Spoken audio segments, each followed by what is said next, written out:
1 mole of nitrogen reacts with 3 moles of hydrogen to form 2 moles of ammonia, which is also a gas. The delta H for this reaction is given to us as negative 92 kilojoule per mole. Alright, so the first part, A, is saying find out the energy released when you have 2 moles of nitrogen reacted. So if you have 1 mole of nitrogen,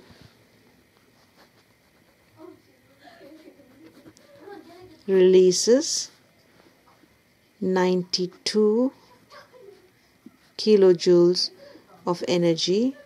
So if I had 2 moles of nitrogen, it would be double this. So if I double 92 times 2, that would be 184 kilojoules of energy. Do you know how I got that? 1 mole gives me 92.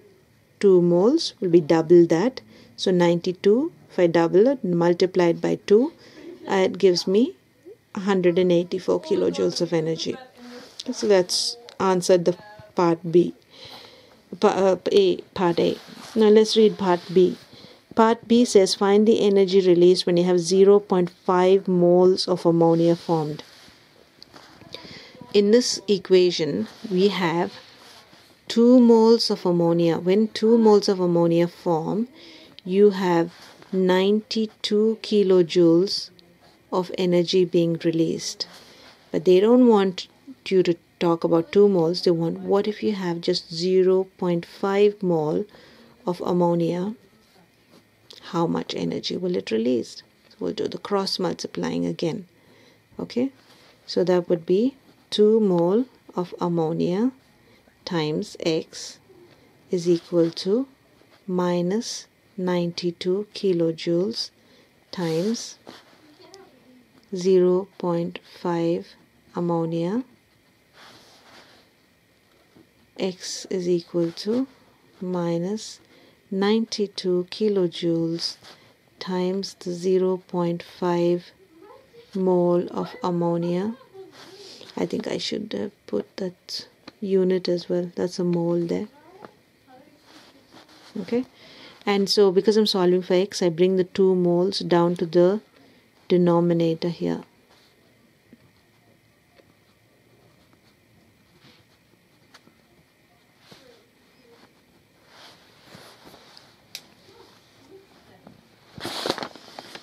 Alright, so we take 92, multiply that by 0.5 and divide that by 2. So answer is 23.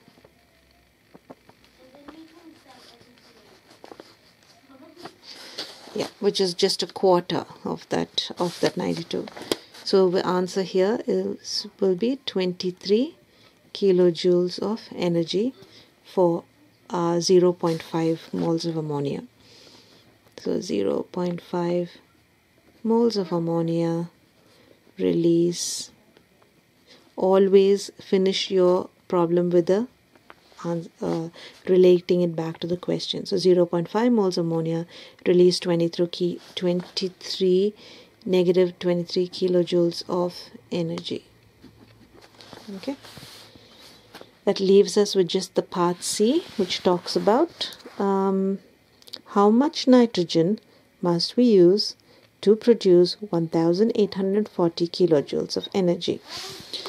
So part C. Now I know from the equation above that if I have 1 mole of nitrogen, that gives me 92 kilojoules of energy.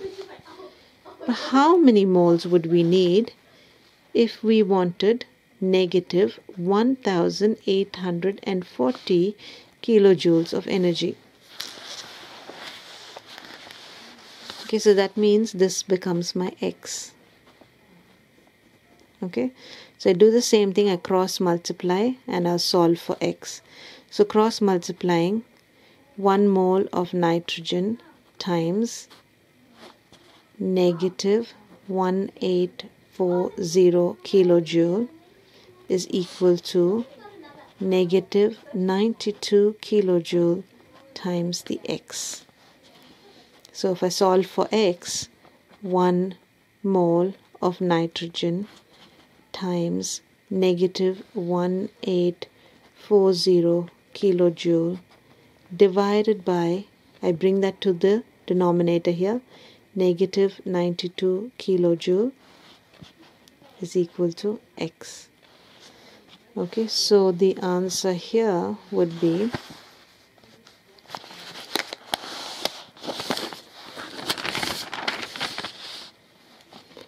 kilojoule and kilojoule will get cancelled out. So I have, 1840, yep, divided by 9. So, okay, hold on. 1 times 1840, which is going to be the same, divided by 92. And my answer is 20. So I would need 20 moles of nitrogen. Alright. So I put that down as the answer. This x is equal to 20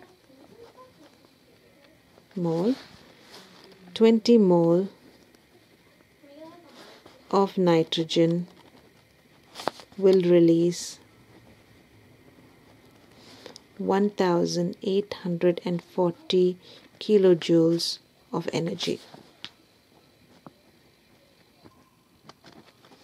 So we've answered the part A, we've answered part A, we've answered part B, and we've answered part C for that question. So that brings me to the last question in the page, which is find for the reaction 2 moles of carbon reacting with oxygen, 1 mole of oxygen to form 2 moles of carbon monoxide, which is a gas. Delta H is negative 230 kilojoules per mole. So they want you to find the heat energy that's released when you have 8 moles of oxygen. The equation given to us is for 1 mole. If 1 mole of oxygen gives you this much, 8 moles will be 8 times this. That means 230 times 8. That's how much energy that will be released. Then they want you to find the heat energy released when you have 6 grams of carbon. The equation is always in moles. 2 moles is 230 kilojoules of energy. So what we need to do is take the 6 grams, convert that to mole, and then relate that to the equation. They've given us the molar mass of carbon. Okay, so let's solve this. Let's go through the steps for question 5.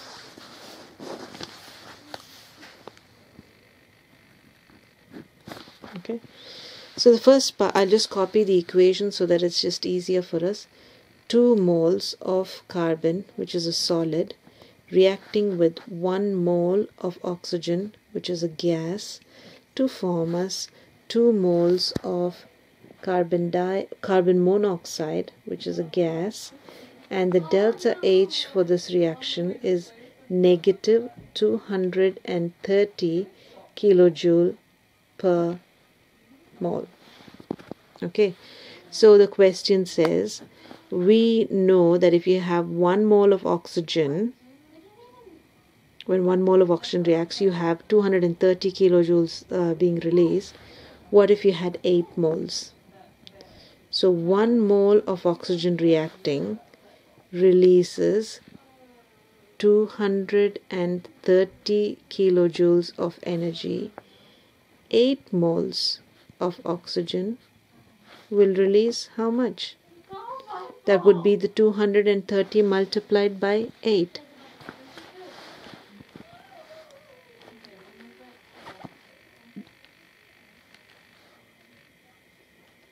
Which is 1840.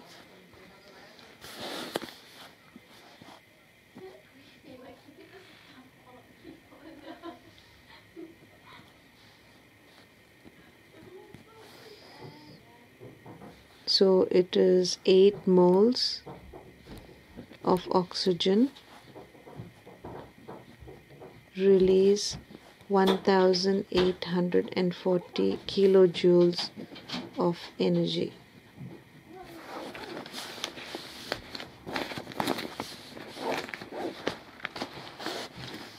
So we read part B of this question. They want you to calculate the heat energy that's released when you have 6 grams.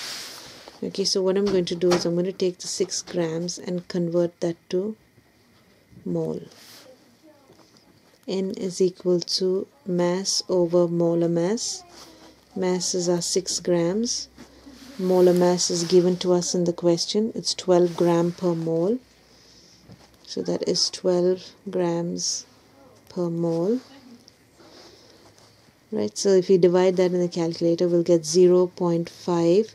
Grams and grams cancelled out, and you're left with mole.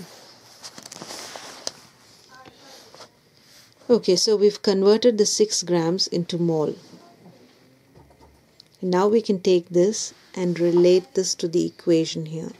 Because that relates to carbon, the equation says 2 moles of carbon releases or gives me negative 230 kilojoules of energy. How much energy will we have when we only have 0.5 moles of carbon? So I'm just going to put an X there and then solve for X by cross multiplying. So 2 moles of carbon multiplied by X is equal to negative 230 kilojoules times 0.5 mole of carbon. Therefore, X is equal to, I take this to the right side and put that in the denominator, negative 230 kilojoules times 0.5 mole of carbon divided by 2 moles of carbon. Mole and mole cancel out, and let's see what we get on the calculator. So that is 230 multiplied by 0.5 divided by 2, which is equal to 57.5. So X is equal to negative 57.5 kilojoules. So I finish it off with words from the question. That means 6 grams of carbon releases negative 57.5 kilojoules of energy. Okay, so with that we have solved the first 5 questions on page 141, activity 11B.